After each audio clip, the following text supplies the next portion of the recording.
Didn't steal anything, Eli said. The guard leaned in. Then why are you walking away? I was looking for the register.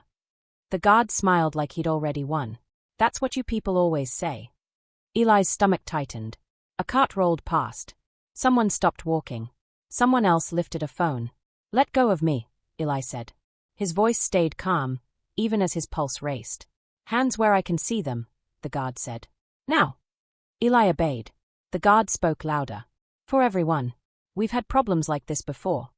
Problems like this. Eli looked around. Faces turned away. A few stared. No one spoke. I'm waiting for my uncle, Eli said. He owns the store. The guard laughed. Sure. The laugh hurt more than the grip. Eli felt heat climb his neck. He thought about his mom. About staying calm. About making it home. Step to the wall, the guard said. Why? Because I said so. The guard reached for his radio. Calling it in, he said. Suspicion of theft. Eli's chest tightened. Wait, Eli said. The guard didn't. Outside, a siren started to rise. And the doors slid open. Stop right there. The guard's voice cut through the store. Eli froze. I didn't do anything, Eli said. Don't play dumb, the guard said. Put the box down. Eli looked at the headphones in his hands. I was going to pay. Yeah. Then why were you walking away? I was looking for the register. Funny, the guard said. You people always say that. The words landed hard. Eli felt heat rise in his face. He kept his hands visible. Please don't touch me. Hands where I can see them, the guard said. Now. Shoppers slowed. Someone whispered. A phone lifted. I'm waiting for my uncle, Eli said. He owns the store. The guard laughed. Sure he does. Eli swallowed. His heart beat loud. He thought about running. He didn't. Step to the wall, the guard said. Why? Because I said so. The guard moved closer. Too close. Eli smelled coffee on his breath. Do you have a receipt? The guard asked. I didn't buy yet. Then you're stealing. That's not true. Argue later, the guard said. Empty your pockets. Eli shook his head. I don't consent. The guard's jaw tightened. You're making this worse.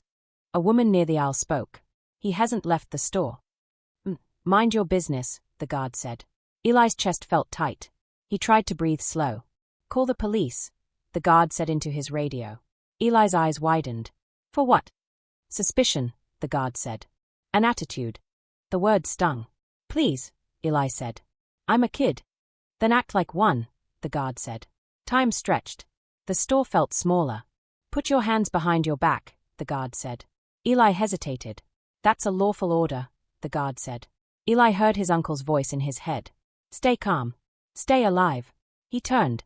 Slowly. A man coughed. Someone else said, this is wrong. The guard grabbed Eli's wrist. Hey, Eli said. Don't. Stop resisting, the guard said. I'm not resisting. The radio crackled. Copy. Officers en route. Eli's stomach dropped. The guard leaned in. If you lie to me again, this gets ugly. Eli met his eyes. I didn't lie. The guard smiled thinly. Then let's see who believes you, he said. The store doors slid open. Sirens wailed outside. The manager appeared at the end of the aisle. He stopped. What's going on? He asked. Store policy, the guard said. Attempted theft. Eli shook his head. That's not true. The manager looked at the box. Did he pass the register? No, the guard said. Did he run? No. Then why are you calling police? The guard stiffened. Because I can. The manager glanced at the crowd. Faces tense. Silent. Sir, Eli said, please call my uncle. What's his name? The manager asked. Marcus Hale, Eli said. The manager blinked. Once. That's a common name, the guard said quickly. The manager didn't answer. He pulled out his phone. The guard stepped closer to Eli again. Eyes forward. Eli's hands shook. He kept them behind his back. A teen whispered, they are cuffing him. No cuffs, the manager said. Not yet. Policy allows it, the guard said. Not without cause, the manager said. The guard's face flushed. Are you questioning me? I'm managing my store, the manager said. The radio crackled again. Boots thumped near the door. Eli felt cold. He wondered if this would follow him forever. The guard leaned close. This ends bad for you. Eli closed his eyes. He thought of his mother. The doors opened wider. 2 officers stepped inside. One looked at Eli, then at the guard. "Who's detained?" the officer asked. The guard answered fast.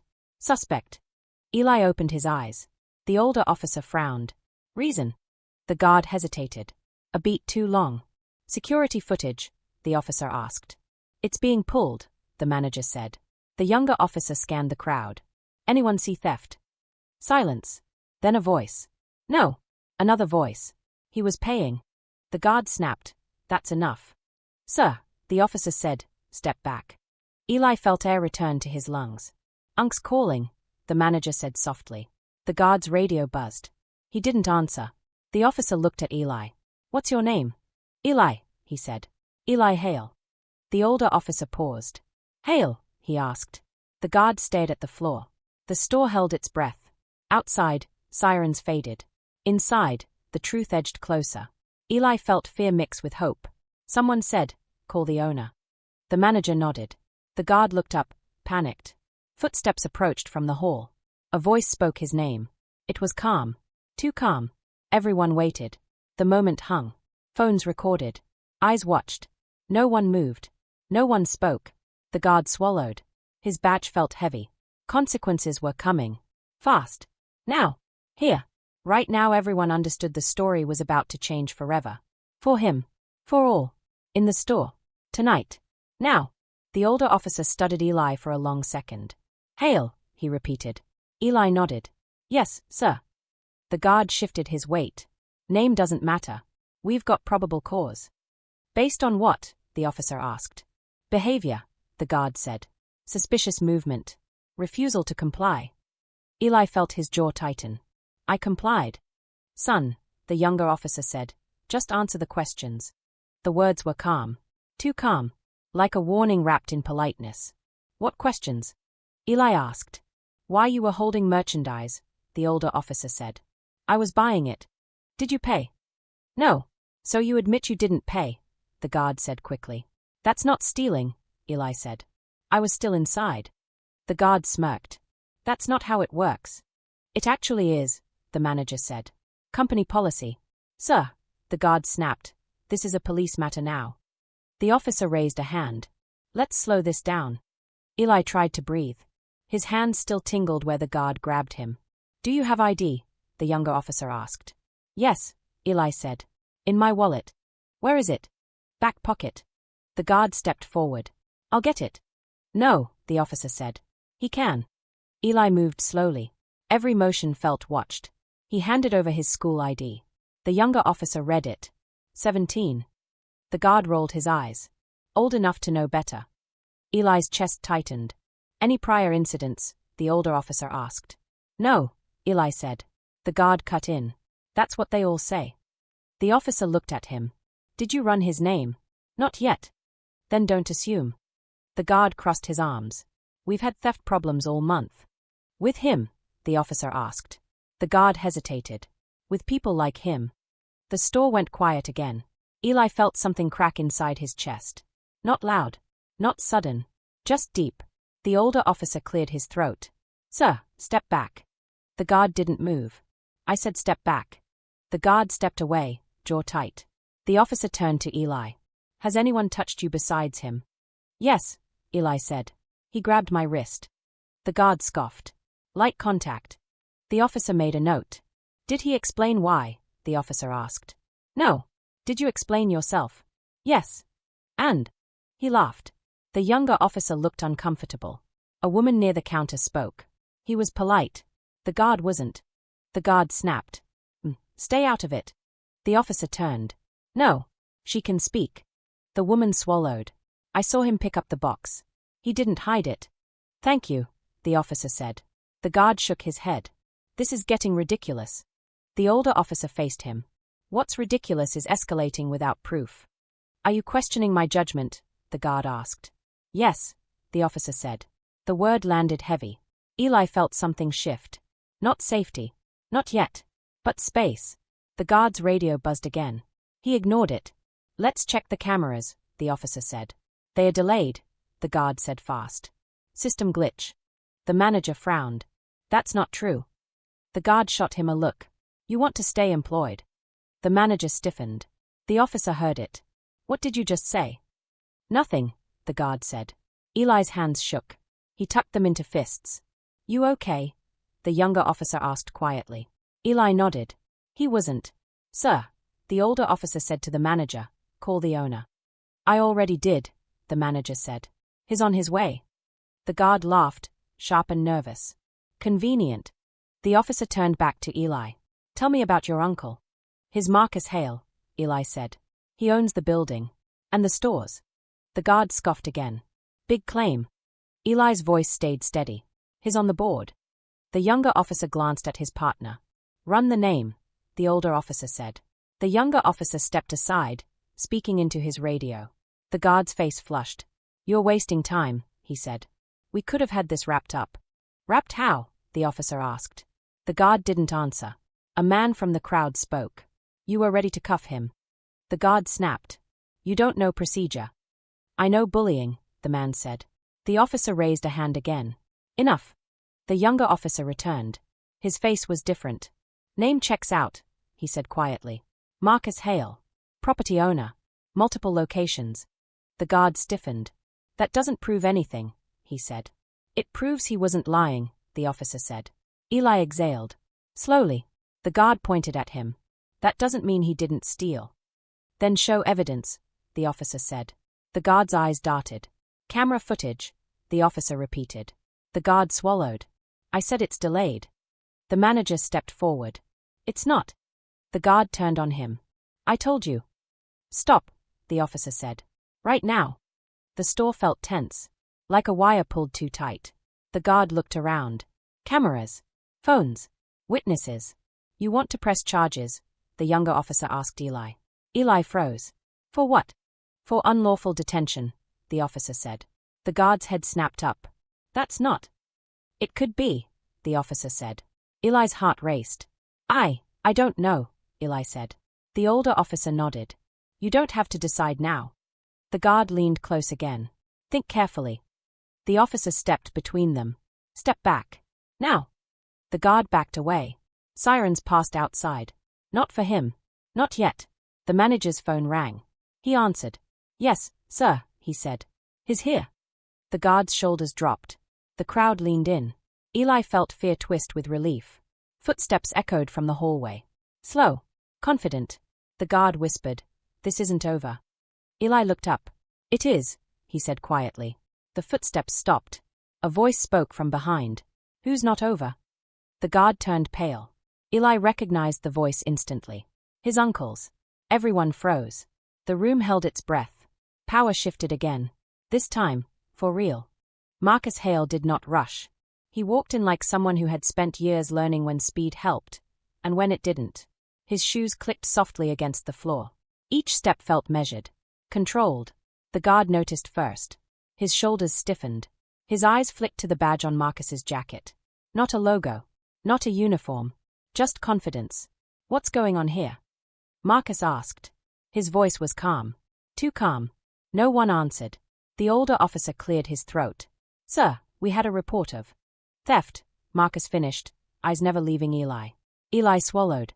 His throat felt dry. Marcus looked at the headphones. Then at Eli's hands, still held behind his back. Let him put his arms down, Marcus said. The guard opened his mouth. Sir, this is an active. Now, Marcus said. The word wasn't loud. It didn't need to be. The guard hesitated. Then stepped back. Eli slowly lowered his arms. Pins and needles burned through his shoulders. You okay? Marcus asked quietly. Eli nodded. He wasn't sure if that was true. The younger officer watched closely. Sir, are you related to the minor? Yes, Marcus said. I'm his uncle. The guard laughed, sharp and fake. Anyone can say that. Marcus finally looked at him. The guard felt it. Everyone did. Anyone, Marcus said, can also lie with a badge on. The store went still. The older officer stepped in. Sir, let's keep this professional. I agree, Marcus said. Which is why I want a clear explanation. The officer nodded. Security suspected your nephew of theft. Suspected, Marcus repeated. Based on what? The guard crossed his arms. He had merchandise and no receipt. Marcus tilted his head slightly. Was he past the register? No. Did he conceal the item? No. Did he attempt to leave? No. Marcus turned to the officers. So what exactly was stolen? Silence. The guard shifted. Intent. Marcus almost smiled. Almost. Intent is not evidence, Marcus said. Bias often hides behind that word. The younger officer looked down.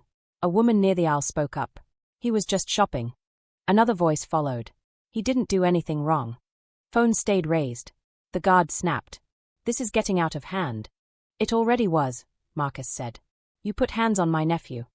The guard bristled. Light contact. Eli flinched at the words. Marcus noticed.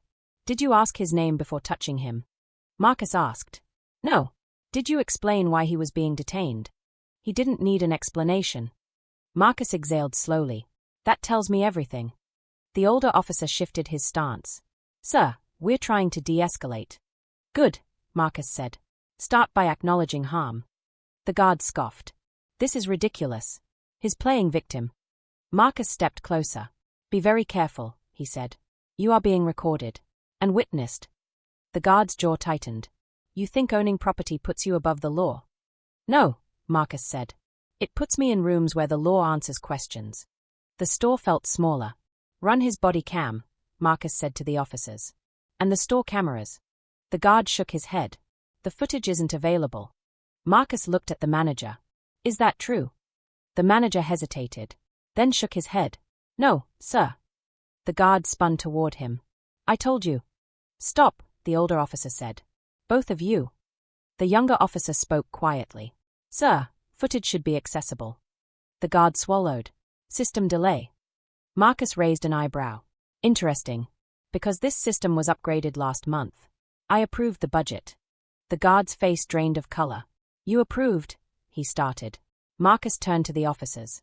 This guard reports to a third-party firm. The older officer nodded. We're aware. Then you're also aware, Marcus said, that they've had complaints. The officer paused. We've received some reports. Eli's heart beat faster. Marcus looked back at the guard. Do you know how many? The guard said nothing. 6, Marcus said. All involving young black men. All dismissed for lack of evidence. The crowd murmured. The guard snapped. That's not fair. Marcus's voice hardened. Neither was this. The older officer took a breath. Sir, we may need to document this incident. Yes, Marcus said. You will. The guard laughed nervously. This is a misunderstanding. Marcus leaned in.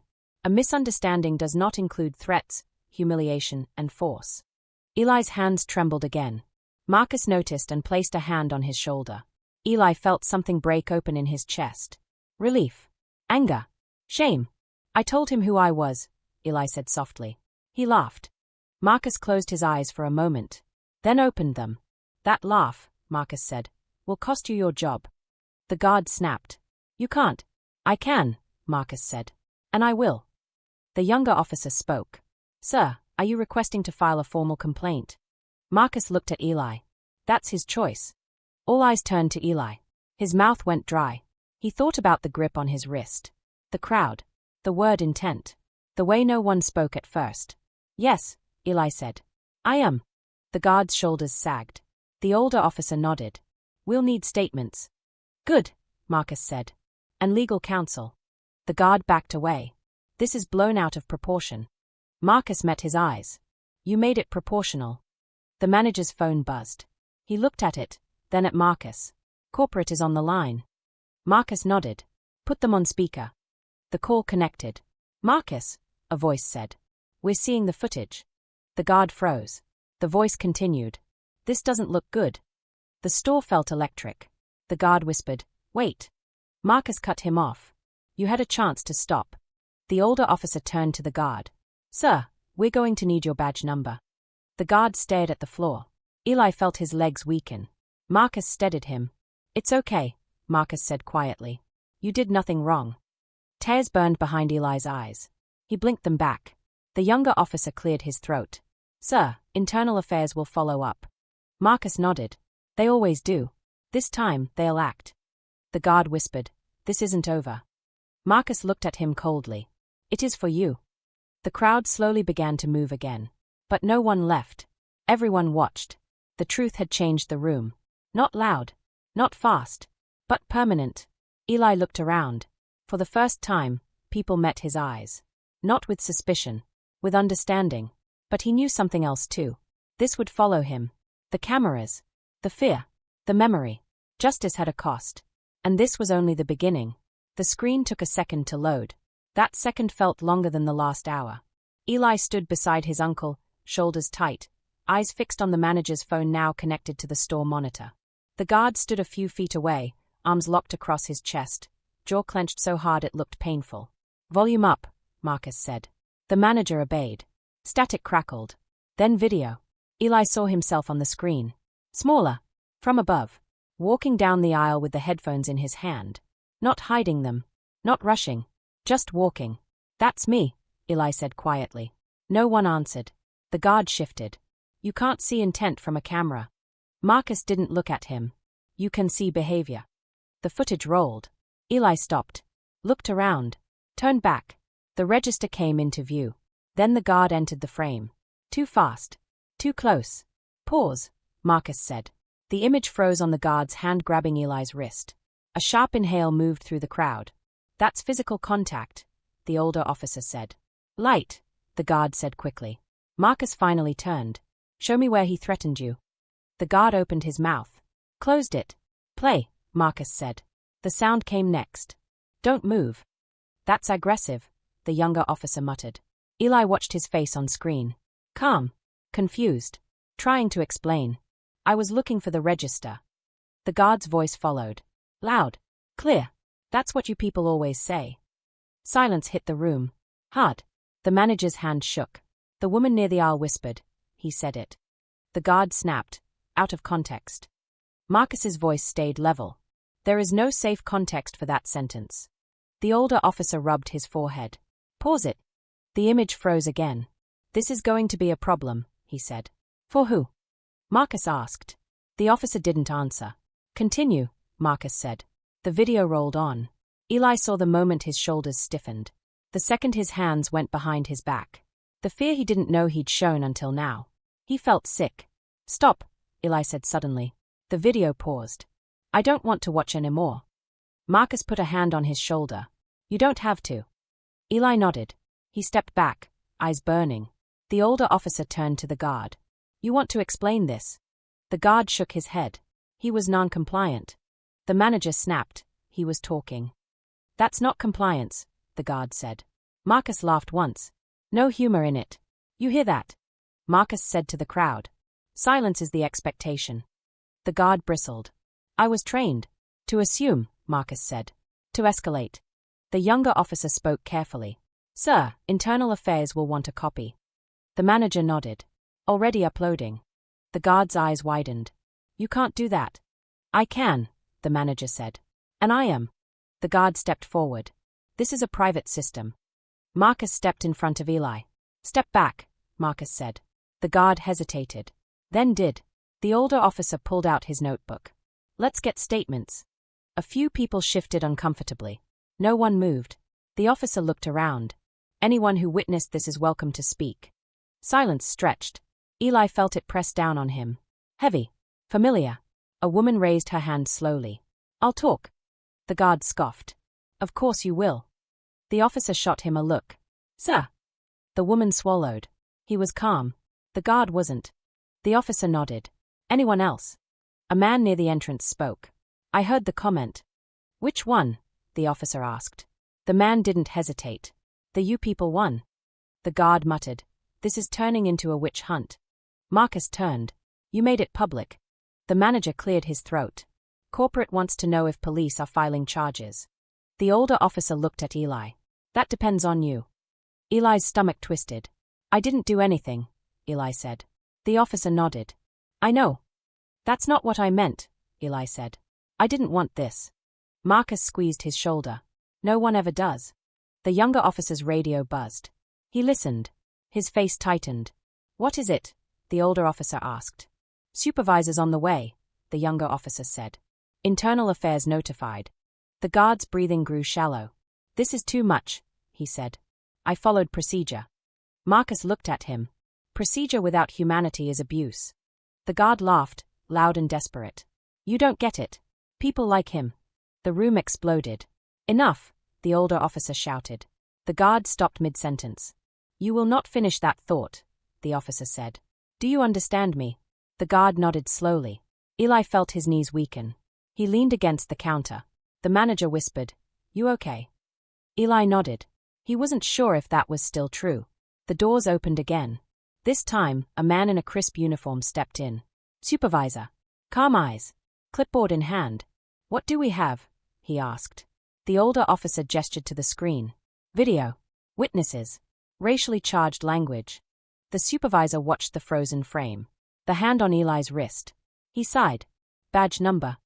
The guard hesitated. Now, the supervisor said. The guard recited it quietly. Hand over your radio, the supervisor said. What? The guard asked. Hand it over. The guard did.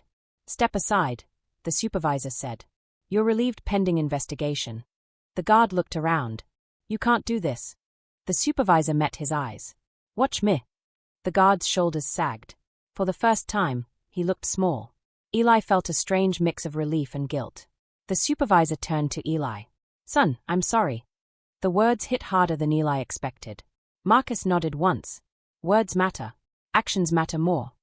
The supervisor nodded. Agreed. The older officer spoke. We'll file a report. And we'll review policy, the supervisor added. The crowd began to murmur again. Not angry now. Reflective. Eli felt eyes on him. Not accusing. Curious. Careful. The manager's phone buzzed again. He answered. Listened. Nodded. Corporate is suspending the security contract, he said. Effective immediately. The guard's face collapsed. Marcus exhaled slowly. Eli felt something lift off his chest. Just a little. But another weight settled in its place. He knew this video would travel. Online. At school. Everywhere. The supervisor turned to Marcus. We'll need follow-up. Marcus nodded. You'll get it. The older officer looked at Eli. Do you want medical attention? Eli shook his head. I just want to go home. Marcus put an arm around his shoulders. We're leaving.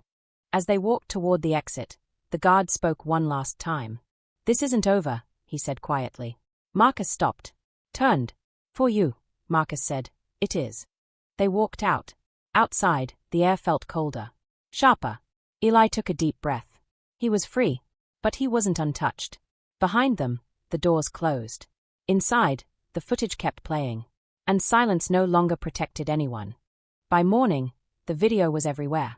Eli didn't see it at first. He heard it. His phone buzzed nonstop on the nightstand. Texts stacked on top of each other. Unknown numbers. School group chats. Missed calls. Marcus stood in the kitchen, coffee untouched, scrolling through his tablet. They posted it, Marcus said. Eli sat up slowly. His chest tightened. Who's they? Everyone, Marcus said. News. Social media. People who want clicks. Eli swung his legs off the bed. The floor felt cold. I didn't want it online, he said. Marcus nodded. I know. But it is, Eli said. So now what? Marcus didn't answer right away. On the screen, Eli saw himself frozen in a frame. The guard's hand on his wrist. The caption below it was loud. Security accuses teen of theft. Owner's nephew exposed the truth. The comments scrolled fast. Some supportive. Some angry. Some cruel. He should have complied. Why was he holding it? They are playing the race card. Eli's stomach turned. I did comply, he said quietly. I know, Marcus said. At school, it was worse. Heads turned the moment Eli walked into the hallway. Whispers followed him like shadows. That's him. Did you see the video? My mom sent it to me. A teacher stopped him. Are you okay? Eli nodded. It was automatic. In class, he couldn't focus. Every sound felt sharp. Every laugh felt like it might be about him. His phone buzzed again. A message from an unknown number. You ruined a man's life. Eli's hands shook. At lunch, his friend Jordan slid into the seat beside him. You famous now, Jordan said softly. Eli didn't smile. They are saying the guard got suspended, Jordan continued. And the company dropped him. Eli poked at his food. I didn't ask for that. Jordan shrugged. He asked for it. Eli looked up. Did he? Jordan hesitated. Yeah, he did. After school, reporters waited near the gate. Eli, do you feel justice was served? Was this about race? Marcus stepped in front of him. No comments. At home, the phone rang again. This time, it was a lawyer. Internal Affairs wants a formal statement, the voice said. And the security firm is pushing back. Pushing back how? Marcus asked. They are claiming policy compliance. Marcus laughed once. Of course they are. The lawyer continued. They are also suggesting provocation. Eli froze. Provocation. They are saying Eli was confrontational. That's a lie, Eli said. Yes, the lawyer said. It is. But they are saying it. The next day, the guard's face appeared on the news. Security officer denies racial bias. He sat stiff in a chair, hands folded, voice steady. I treated the individual like anyone else, he said. This has been blown out of proportion. Eli watched from the couch.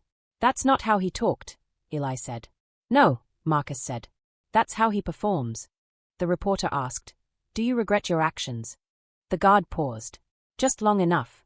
I regret how it was perceived, he said. Eli felt something snap. That's not regret, Eli said. That's blaming us. Marcus nodded. It's strategy. At the store, protests formed. Not loud. Not angry. Just people standing with signs. Bias is not policy. Silence is complicity. Corporate released a statement. We take these matters seriously. Eli read it twice. It felt empty. A week later, Eli was called to give his statement. The room was small. Neutral walls. A recorder on the table. Take your time, the investigator said. Eli's voice shook at first. Then steadied. He grabbed me, Eli said. Before asking anything. Did he explain why? No. Did you feel threatened? Eli paused. Yes, he said. Why? Because he decided who I was before I spoke. The investigator nodded slowly. Did the presence of others affect you? Yes, Eli said. I felt trapped. The investigator stopped the recorder. Thank you. Outside, Marcus waited. How'd it go? Marcus asked. I told the truth, Eli said. That's all you can do, Marcus said. That night, another video surfaced. This one was older. Different store. Same guard. Different boy. Same tone. Hands where I can see them. The pattern was clear now. The story shifted. Headlines changed. Security firm faces pattern of racial profiling. The firm released another statement. We are reviewing internal training. The guard went silent. His lawyer spoke instead. At school, a teacher played the video during class. Not Eli's video. The other one. This, the teacher said, is why systems matter. Eli stayed at his desk. He didn't want to be a lesson. But he was. Online, the comments changed. I didn't believe him at first. This happens too often. I'm sorry, Eli. An email arrived from the store's board. We would like to formally apologize. Eli read it once, then closed it. It doesn't fix it, he said. No, Marcus said. But it records it. That night, Eli couldn't sleep. Every time he closed his eyes, he felt the grip again. The store lights. The crowd. The word intent. His phone buzzed. A message from an unknown account. You think you won? This isn't over. Eli's chest tightened. He showed Marcus. Marcus's jaw hardened. We'll document it. But what if he comes back? Eli asked. Marcus didn't answer right away. He won't, Marcus said finally. But the fear might. Eli nodded. Outside, a car drove past slowly. Eli watched from the window until it was gone. Exposure had brought truth into the light. But light didn't erase shadows. It only showed how deep they were. And Eli understood something now. Justice wasn't the end. It was the beginning of living with what happened. And facing what might still come. The first panic attack hit Eli in the cereal aisle. It wasn't loud. It didn't look dramatic. It came quietly, like something familiar slipping back into place. He stood frozen between two shelves, staring at a row of bright boxes. His chest tightened. His hands went numb. Eli? Marcus asked. Eli tried to answer. Nothing came out. The lights felt too bright. The aisle felt too narrow. He felt watched, even though no one was looking at him. Marcus stepped closer. Hey, breathe. Eli shook his head. I can't. Marcus guided him out of the aisle and into the open space near the registers. Eli leaned against a counter, gasping. A woman glanced over, then looked away. The fear passed slowly, leaving behind shame. I'm sorry, Eli said. Marcus shook his head. Don't apologize. But I was fine yesterday. Eli said. I thought I was. Marcus didn't answer. He knew better. At home, Eli stopped watching videos. He muted his phone. He avoided mirrors. Every knock at the door made his stomach drop. At school, things didn't go back to normal. They just changed shape. Some kids treated him like a hero. Others treated him like a problem. A boy in the hallway said, "You got that guard fired." Eli stopped. "I didn't fire anyone." The boy shrugged. "Same thing." A teacher pulled Eli aside after class. "You're very brave." Eli nodded. It didn't feel like bravery. It felt like survival. One afternoon, Eli found a note taped to his locker. "Snitches get remembered." His hands shook as he peeled it off. He showed the principal. The principal frowned. "We'll look into it." Nothing happened. That night, Eli dreamed of the store again. Only this time, no one spoke. Everyone just watched. He woke up sweating. Marcus noticed the changes. The silence. The way Eli flinched when security guards passed on the street. "You want to talk to someone?" Marcus asked one night. Eli stayed at the TV. "About what?" "About what it costs to be right," Marcus said. Eli swallowed. "Does it always cost this much?" Marcus didn't answer right away. "Yes," he said finally. "Sometimes." The lawyer called the next day. "The security firm is countersuing," she said. "They are claiming defamation." Eli's heart dropped. "But we told the truth." "I know," the lawyer said. "That doesn't stop them." Marcus rubbed his temples. "What are they asking for?" "Silence," the lawyer said. "And a settlement." Eli felt heat rise in his chest. "They want us to shut up." "Yes," the lawyer said. Marcus looked at Eli. "We don't have to." "But if we don't," Eli said, "they'll drag this out." "Yes," Marcus said again. Eli stood up. His legs trembled. "Then let them." Marcus searched his face. "You sure?" Eli nodded. "They already took enough." The next week, a car followed Eli home from school. It stayed 2 blocks back. Slow. Careful. Eli noticed it in the reflection of a window. His heart raced. He turned suddenly. The car slowed, then turned off. Eli ran the rest of the way home. That night, Marcus installed new cameras. Locks. Lights. Precautions. "I hate this," Eli said. Marcus nodded. "So do I." The guard broke his silence 2 days later. He posted a video. Low quality. Dark room. "I'm being punished for doing my job," he said. "They're trying to destroy me." Eli watched the clip once. Then twice. The comments flooded in. Some defended him. Some attacked Eli by name. "That kid set him up. Should have just complied." Eli threw his phone onto the bed. "It's like they are rewriting it," he said. "They always do," Marcus said. "That's how they survive accountability." A letter arrived from Internal Affairs. Hearing scheduled. Date. Time. Location. Eli stared at it for a long time. "What if I freeze?" Eli asked. Marcus sat beside him. "Then you breathe. And you tell the truth." "What if they don't believe me?" Marcus met his eyes. "They already do. They just need it on record." The night before the hearing, Eli couldn't eat. He sat on his bed, knees pulled to his chest. "I keep thinking," Eli said. "What if I had just put the box down?" Marcus was quiet. "I keep thinking," Eli continued. "Maybe none of this would have happened." Marcus leaned forward. "That's the lie they teach us." Eli looked up.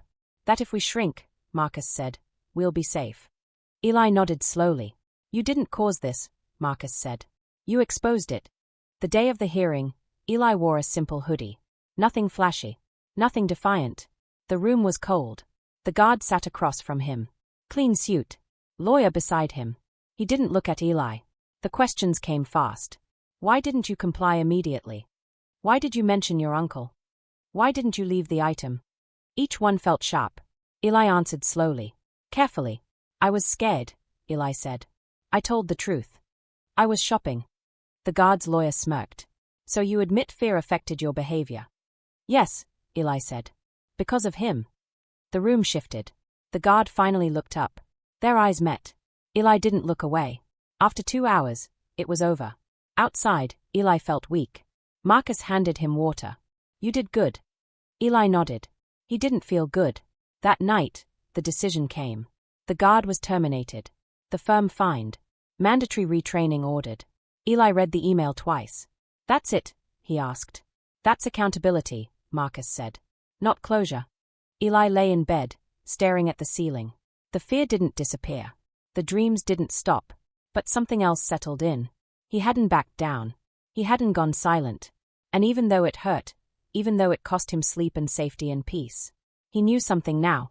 Being right doesn't protect you. But it leaves a trail. And trails make it harder for the next lie to hide. The hearing didn't end the story. It opened it. By the end of the week, 3 agencies had requested records. Not just from the store. From the security firm. From the police department that had responded that night. Patterns were being pulled apart. And patterns don't like daylight. Eli learned this when Marcus spread documents across the dining table. Look at the dates, Marcus said. Eli leaned in. His eyes moved slowly over the pages. Incident reports. Complaints. Internal memos. Different stores. Different cities. Same language. Suspicious behavior. Non-compliance. Escalation required. It's the same words, Eli said. Yes, Marcus said. Because systems copy themselves. At school, an assembly was announced. Not about Eli. About community trust. Eli sat in the back of the gym as administrators spoke carefully into microphones. We value safety. We value fairness. We are reviewing policies. No one said race. The silence felt louder than shouting. Afterward, a classmate leaned over. They're talking about you. Eli didn't answer. That afternoon, Marcus received a call from the city. They want you on a panel, Marcus said later. Policy review. Eli frowned. Me? Yes, Marcus said. They want a community voice. Eli laughed once. I'm not a voice. I'm a person. Marcus nodded. That's why it matters. The guard appealed his termination. He claimed retaliation. The firm supported him. Quietly. Behind closed doors, lawyers argued wording. Liability. Exposure. Eli wasn't in those rooms. But he felt them. Every time a stranger stared too long. Every time a car slowed near the curb. The news cycle shifted, then circled back. This time with numbers. 6 complaints in 4 years. 0 disciplinary actions. A reporter knocked on their door. Just one question, she said. Do you feel justice was done? Eli stood behind Marcus. No, Eli said. The reporter blinked. No. No, Eli said. I feel truth was documented. The clip went viral. Some praised him. Others mocked him. He's ungrateful. What more does he want? Eli wanted quiet. Instead, he got meetings. A police representative asked him to describe the moment he felt unsafe. Eli answered. A city council member asked if the guard's words could have been misunderstood. Eli answered again. A training consultant asked how officers could improve perception. Eli paused. I don't want you to see me better, Eli said. I want you to treat me better. The room went still. Notes were taken. Policy drafts changed. Slowly. Painfully. Not enough. But something moved. The security firm announced new protocols. Bias training. Oversight committees. Body cameras for guards. Marcus read the press release aloud. They're saying all the right things, Eli said. Yes, Marcus said. Now they'll be watched. At the store, new guards appeared. Different posture. Different tone. One nodded at Eli respectfully. Eli nodded back. His body stayed tense. Trust didn't reset that fast. One evening, Marcus came home late. Tired? Eli asked. Marcus sat heavily. Today reminded me how long this takes. Eli nodded. I feel like I cracked something open and now everyone's staring inside. Marcus smiled softly. That's what change feels like at first. The final hearing was scheduled. Not about the guard. About the department. Policy violations. Oversight failure. Cultural issues. Eli sat in the audience this time. He wasn't questioned. He watched. The same phrases returned. Procedural compliance. Unintentional bias. Lessons learned. But this time, there were consequences. Supervisors reassigned. Training budgets restructured. Complaint reviews reopened. A council member said it plainly. This should have been addressed years ago. Eli felt a strange release in his chest. Not relief. Recognition. Afterward, Marcus placed a hand on his shoulder. They heard you, Marcus said. They heard evidence, Eli said. Marcus nodded. That's how institutions listen. The guard was never charged criminally. That part hurt more than Eli expected. He scared me, Eli said one night. And that doesn't matter. Marcus looked at him carefully. It matters. Just not the way we want. Eli stared at the floor. But he lost his power, Marcus continued. And that matters too. At school, a younger student approached Eli. My brother saw your video, she said. He said it made him feel less crazy. Eli swallowed. That's good, Eli said quietly. That night, Eli stood in his room, phone in hand. He considered posting something. A statement. A message. A final word. He didn't. He put the phone down. Some things didn't need performance. They needed record. The city released its final report 2 weeks later.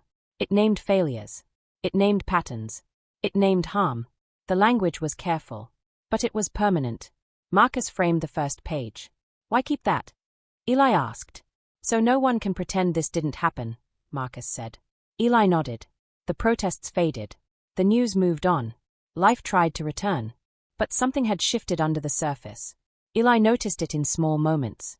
A guard asking instead of grabbing. An officer explaining instead of ordering. A witness speaking sooner. Not everywhere. Not always. But enough to notice.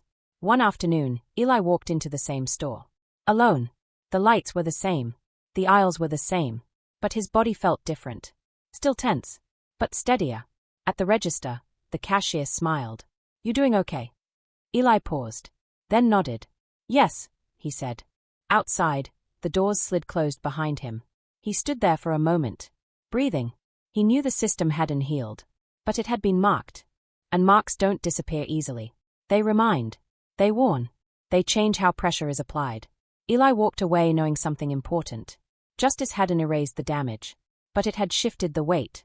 And sometimes, that's how reckoning begins. The courtroom smelled of polished wood and tension. Eli sat beside Marcus, hands folded, eyes focused. Not on the guard, he wasn't there, but on the officers, lawyers, and the slow-moving machinery of institutional justice. It had taken months to reach this point. Meetings, calls, statements, social media exposure. The guard had tried to resist, to rewrite history, to bully and intimidate. Yet here they were. The prosecutor addressed the court. The evidence demonstrates repeated bias, misuse of authority, and violation of protocol. The incidents involving Mr. Eli Hale are part of a documented pattern. Eli felt the weight of every unjust moment pressed down. Each word confirmed what he had known since that night. It wasn't personal. It was systematic. That made it heavier, but also undeniable. The guard's lawyer interjected. Objection. We argue that this is anecdotal, isolated, and unsubstantiated. Marcus leaned forward. Isolated, he muttered under his breath. 6 previous cases, repeated words, repeated conduct. Not isolated. The judge, a calm, measured woman, nodded toward the prosecutor. Continue. Video clips were played. Footage from Eli's store, from the other complaints, the testimony of witnesses. Each clip a small hammer striking against years of institutional denial. Eli's hands shook slightly as he watched himself. The calmness, the confusion, the fear, all laid bare for the first time in such a formal way. His heartbeat echoed in his ears. A clerk read aloud a statement from the city's policy review board. All guards implicated in patterns of racially biased behavior will be terminated. Retraining programs will be mandatory, with documented compliance. Oversight committees will report quarterly. Eli's chest tightened. Relief mixed with lingering tension. It wasn't over, he knew that, but the system was responding. Not perfectly. Not completely. But undeniably. The guard stood to testify. His words were cautious, rehearsed. I followed procedure. I never intended harm. Eli felt his stomach twist. Intent doesn't erase impact, Marcus whispered. The judge interjected. Impact is what this hearing evaluates. Evidence of harm, procedural failure, and bias is sufficient for the court's consideration. Testimony after testimony painted the same picture. Witnesses corroborating Eli's account, prior complaints ignored, policies inconsistently applied. The guard fidgeted. His confident facade cracked when confronted with each clip, each statement, each pattern of abuse. Eli's turn came. The prosecutor leaned forward. Mr. Hale, can you describe how these incidents affected you? Eli took a deep breath. He saw the cameras, the recording devices, the walls filled with people who could make a difference. I was afraid, he said, voice steady despite the tightness in his chest. Not just of him, but of what he represented. The authority that decided my actions before I spoke. I felt powerless, like my existence in that space wasn't recognized. And that fear, It didn't leave after he let go. It stayed. A pause. The room absorbed the words.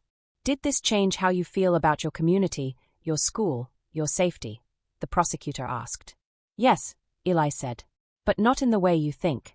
It made me realize the importance of speaking truth, even when it's terrifying. And the cost of silence. Marcus squeezed his shoulder. Good, he whispered. The guard's lawyer tried to object again, but the judge held up a hand. Enough. The record speaks. The courtroom remained tense as the final arguments were presented. Every statement circled back to accountability. Policy reform. Consequences for abuse. Repetition of harm without acknowledgement. Justice grounded in truth. The judge leaned forward. Her voice was calm, unshakable. The court finds that the security officer acted in a manner inconsistent with policy and ethical standards. Termination is affirmed. The firm will be fined. Oversight and retraining will be mandated. Internal affairs and policy committees will report compliance quarterly. The words landed like a bell. Heavy, resonant, real. Eli exhaled slowly. Relief mixed with exhaustion. Months of tension, humiliation, and fear condensed into this moment. Outside the courtroom, cameras flashed. Reporters crowded the steps. Social media exploded again. This time, Eli didn't hide. He didn't speak, either. He simply walked beside Marcus, letting the fact of truth exist without performance. The guard exited the building in silence, escorted by his lawyer. No headlines shouted his defense. No crowd defended him. He had lost the authority he tried to wield, the story he tried to rewrite, the power he had abused. At home that night, Eli sat in his room, staring at the ceiling. The phone was quiet. The world still moved, but something had shifted underneath it all. Does it feel like victory? Marcus asked, leaning in the doorway. Eli shook his head. No, not really. That's fair, Marcus said. Justice isn't closure. Not for anyone involved. It's correction. Exposure.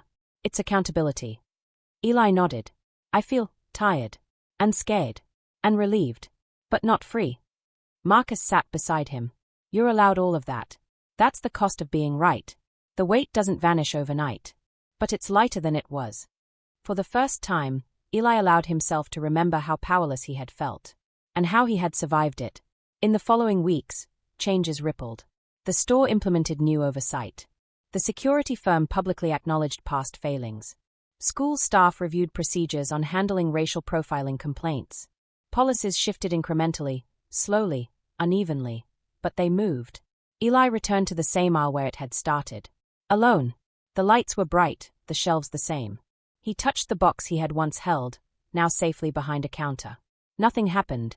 No hands. No accusations. No fear. Just a reminder that systems can bend, and sometimes, justice can push back against bias. Marcus watched him quietly. You did this, he said. Eli looked up. We did this, he corrected. Outside, a protest passed by. Signs waving. Faces determined. He felt a connection to those who had stood with him and those who would face similar battles in the future. It wasn't perfect. It never would be. But it was enough to know that speaking the truth had consequences that could not be ignored. And sometimes, that is what justice looks like, not erasing the trauma, but refusing to let it be repeated. Eli exhaled.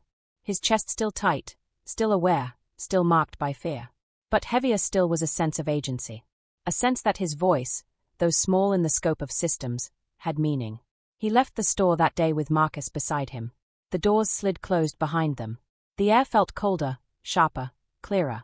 Not freedom, not forgiveness, but acknowledgement. Justice, not closure, was finally present.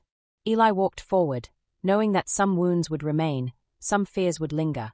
But the story had been told, the abuse exposed, the system challenged. And in that, there was hope.